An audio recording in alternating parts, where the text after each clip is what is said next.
Chers amis, bienvenue au podcast Jésus chez nous de la Société Spirit Rénovation.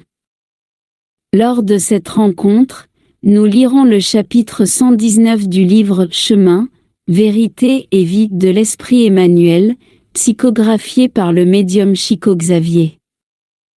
Après la lecture, nous ferons un bref commentaire, suivi par une prière. Chapitre 119. Gloire chrétienne. Car ce qui fait notre gloire, c'est ce témoignage de notre conscience. Paul. Deuxième épître aux Corinthiens, chapitre 1, verset 12. Depuis les tribus sauvages qui précédèrent l'organisation des familles humaines, la terre a été le vaste théâtre utilisé pour exhiber des gloires passagères. Les rivalités intensifièrent la quête de titres honorifiques transitoires. Depuis longtemps, le monde connaît les gloires sanglantes des luttes homicides, les gloires de l'avarice dans les coffres-forts de la fortune perdue, l'orgueil des parchemins blasonnés et inutiles, la vanité des plaisirs mensongers qui précèdent la tombe, alors que la science cristallise ce qui la concerne dans des académies isolées. Les religions sectaires se consacrent aux pompes apparentes et aux expressions de prosélytisme. À un plan où se dresse tant de gloire facile, celle du chrétien est plus profonde, plus difficile. La victoire du disciple de Jésus est presque toujours à l'inverse des triomphes mondains. C'est le côté occulte. Rares sont ceux qui arrivent à la voir avec les yeux de la chair. Néanmoins, cette gloire est si grande que le monde ne la mesure pas, ni ne peut la soustraire. C'est le témoignage de la conscience, transformé en tabernacle du Christ vivant. À l'instant divin de cette glorification, l'âme est fascinée par les perspectives de l'infini.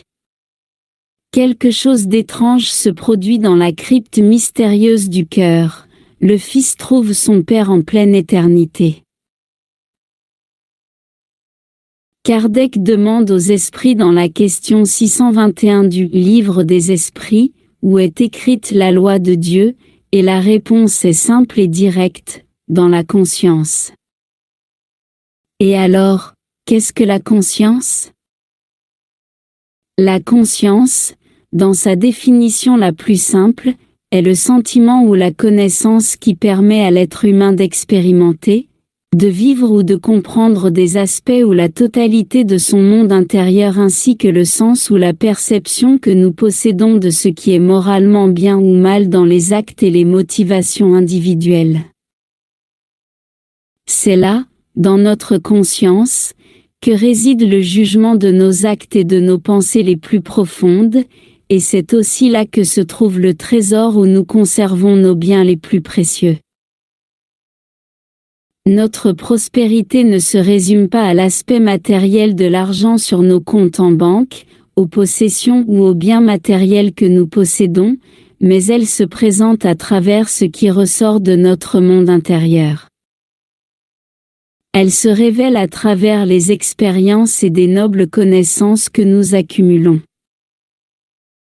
Elle s'élève dans les gestes de compassion que nous accumulons au prix de la discipline et dans obligations correctement remplies.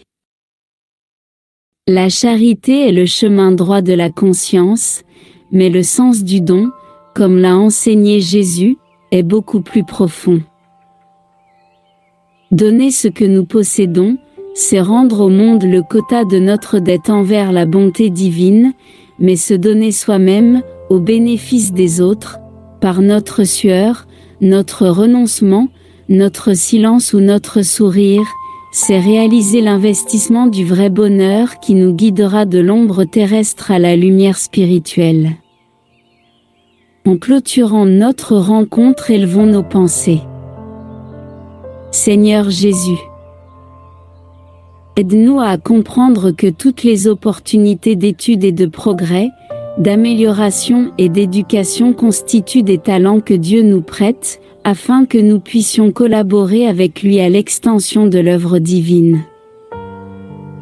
Que nous comprenions que la richesse n'est pas seulement la bourse pleine, mais aussi la petite action qui produit le confort et la pensée équilibrée qui exprime la sécurité. Aide-nous à bien utiliser les richesses que nous possédons pour répandre quelque chose de bon sur le chemin du bien commun. Nous te remercions pour ces moments de réflexion, en te demandant de rester avec nous, aujourd'hui et toujours. Ainsi soit-il. À bientôt au prochain podcast Jésus chez nous.